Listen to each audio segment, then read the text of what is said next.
ऋग्वेद की किताब है, उस किताब में लिखा है कि ब्रह्मा ने तुमको औरत बनाया तो अपनी आंख ऊपर मत रखना, अपनी आंख नीचे रखना। उसी किताब में लिखा हुआ दूसरा जुमला, अगर ब्रह्मा ने तुम्हें औरत बनाया है तो पैर फैला करके मत बैठना, पैर समेट करके बैठना। तीसरा जुमला उसी किताब में लिखा हुआ ऋग्वेद में, अगर तुम्हें ब्रह्मा ने औरत बनाया है तो ऐसा लिबास मत पहनो जिसमें तुम्हारे अंदर का जिस्म नजर आ जाए, ऐसा लिबास मत पहनो। एक किताब है उसका नाम है ब्रह्मा पुराण। उस किताब में लिखा हुआ है, जब से नकाब की जाली औरत के चेहरे से उतरी शर्मो हया चली गई। जमाना इतना बिगड़ चुका है, इतना बिगड़ चुका है कि सबके सामने औरत बाल को खोलती है, बाल को संवारती है, बाल को खोलती है, बाल को संवारती है। किसी की कोई परवाह नहीं करती है कि कौन देख रहा है, बुरी नज़र से इसकी कोई परवाह नहीं करती है। ज़माना इतना बुरा हो चुका है। एक किताब है उसका नाम है विष्णु पुराण। विष्णु पुराण में लिखा है, जब कलयुग आएगा, कयामत का दौर आएगा, तो औरत खूबसूरती को बेचेगी, कपड़ा नहीं रखेगी, खूबसूरती को बेचेगी, गरीब शौहर को छोड़ देगी, दौलत से निकाह करेगी, 5-7 साल की लड़की माँ बन जाएगी, 8-10 साल का लड़का बाप बन जाएगा। महाभारत किताब है, उस किताब के अंदर लिखा हुआ है कि आदमी को अपनी जवान बेटी के साथ तन्हाई में नहीं बैठना चाहिए। जवान बेटी है, जवान बाप है तो अकेले में ना बैठे, दूसरे आदमी को शामिल कर ले। बड़े बड़े लोग फिसल जाते हैं और शैतान बदकारी करा देता है। चौथे नमूने को बहुत ध्यान से सुनिएगा। राम जी की मां का नाम था कौशल्या। कोई राजा उनसे बात करने के लिए आए तो नौकर को भेजा, खुद नहीं गई। तो पूछा कि भाई आपने नौकर को भेज दिया, कहा मैं औरत हूं, वो मेरे लिए अजनबी है, मैं उसके सामने नहीं जा सकती। कितना खूबसूरत हिंदुस्तान था, दिखाने के लिए जा रहा हूं। दूसरी मिसाल देखिए, एक औरत का नाम है महाभारत में द्रौपदी। उसने कहा कि आज से बढ़कर के मेरा बुरा दिन कभी नहीं हुआ था। कहा कि वो कैसे? कि आज तक मुझको शौहर के अलावा किसी ने नहीं देखा था, आज सारी दुनिया के लोग मुझे देख रहे हैं, मैं बेपर्दा हो गई, इससे बड़ा बुरा दिन मुझे कभी देखने को नहीं मिला था। कितना खूबसूरत हिंदुस्तान था। आखिरी नमूना आपकी खिदमत पे लेकर के आ रहा हूं। सीता जी के साथ राम जी चले हैं वनवास को, तो लोगों ने कहना शुरू किया इस औरत को आज तक किसी ने नहीं देखा था, लेकिन सारे बाजार के लोग देख रहे हैं। तो राम जी को हाथ जोड़ना पड़ा कि मजबूरी है, गम का मौका है, इसलिए मेरी बीवी जो घर के अंदर रहा करती थी घर से बाहर है, मजबूरी है, मजबूरी माफ है, गम का मौका है, इस वक्त लोग बाहर निकल जाते हैं। अगर ऐसी मजबूरी नहीं होती, गम का मौका नहीं होता, कि औरत जो पर्दे में रहने वाली थी कभी पर्दे से बाहर नहीं होती। लक्ष्मण जी देवर हैं, सीता जी भाभी हैं। देवर से पूछा जा रहा है कि भाभी का चेहरा देखे हो, कैसी हैं, काली हैं या गोरी हैं? तो देवर ने कहा वो तो घूंघट डाल करके रहती थी, घूंघट डाल करके रहती थी। रास्ता चलते हुए मैंने साथ रहते हुए पैर तो देखा है, चेहरा नहीं देखा। लेकिन दौर इतना बुरा हो चुका, अभी जो दौर है इतना बुरा हो चुका है, इतना बुरा हो चुका है कि औरत घूंघट से ही बाहर नहीं है, आपे से बाहर है। आपको सुनकर के हैरत होगी, कलेजा मुंह को आ जाएगा। मुसलमानों की 3 लाख लड़की गैर मुस्लिम को लेकर के भाग गई, आबरू अलग गई, ईमान अलग गया। इसका जिम्मेदार फैशन है। अगर वो दीन और धर्म पर कायम रहती तो उसका ईमान भी बचता, उसकी आबरू भी बचती। इंशाअल्लाह अपने समाज की औरतों की आबरू को बचाएंगे। हाथ उठाइए, इंशाअल्लाह बिल्कुल सही जा रहा है। ईमान की हिफाजत करेंगे, हाथ उठाइए इंशाअल्लाह।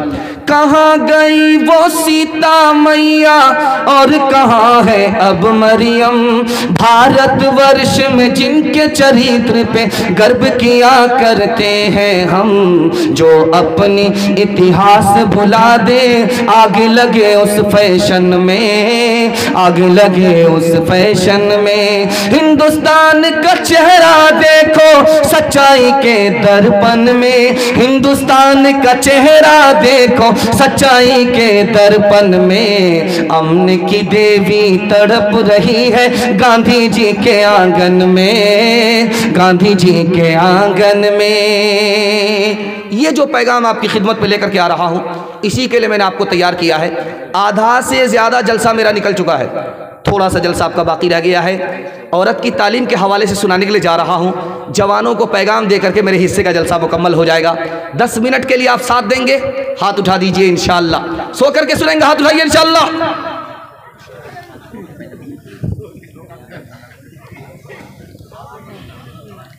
देखिए, मर्दों को पढ़ना लिखना ज़रूरी है, ये तो हमको समझ में आता है, लेकिन औरत को पढ़ना लिखना ज़रूरी क्यों है?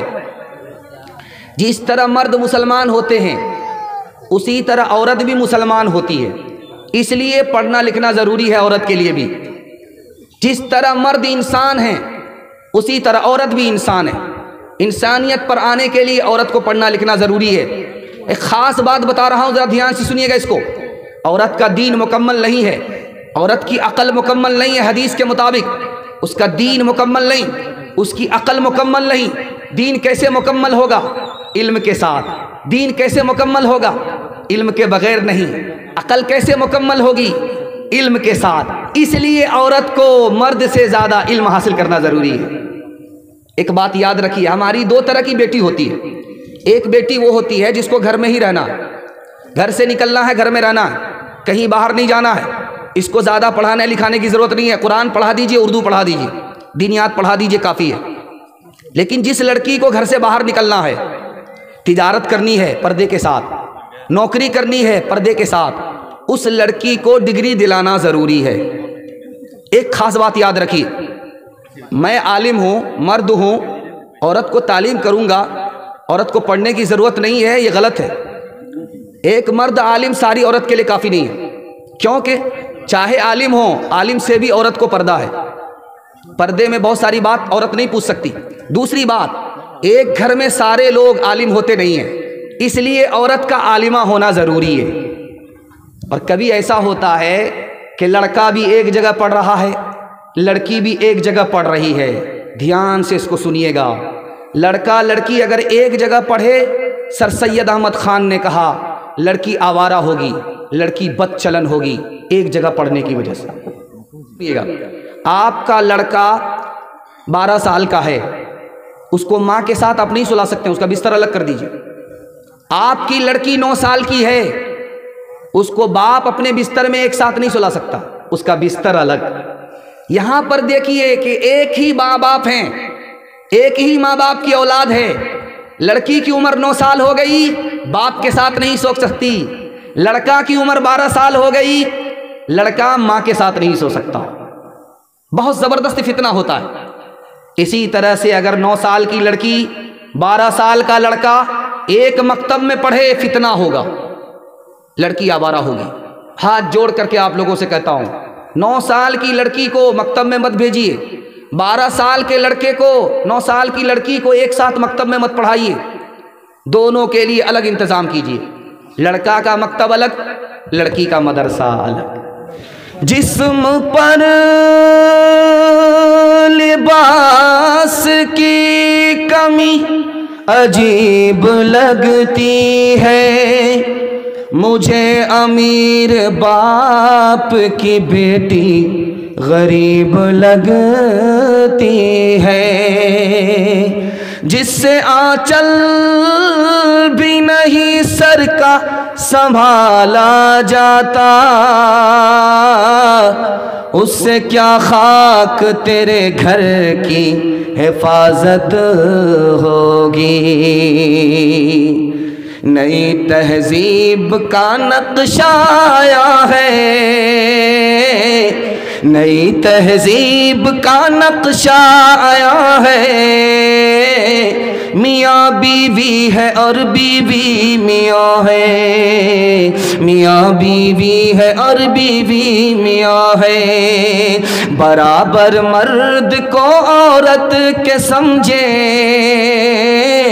बराबर मर्द के औरत को समझे।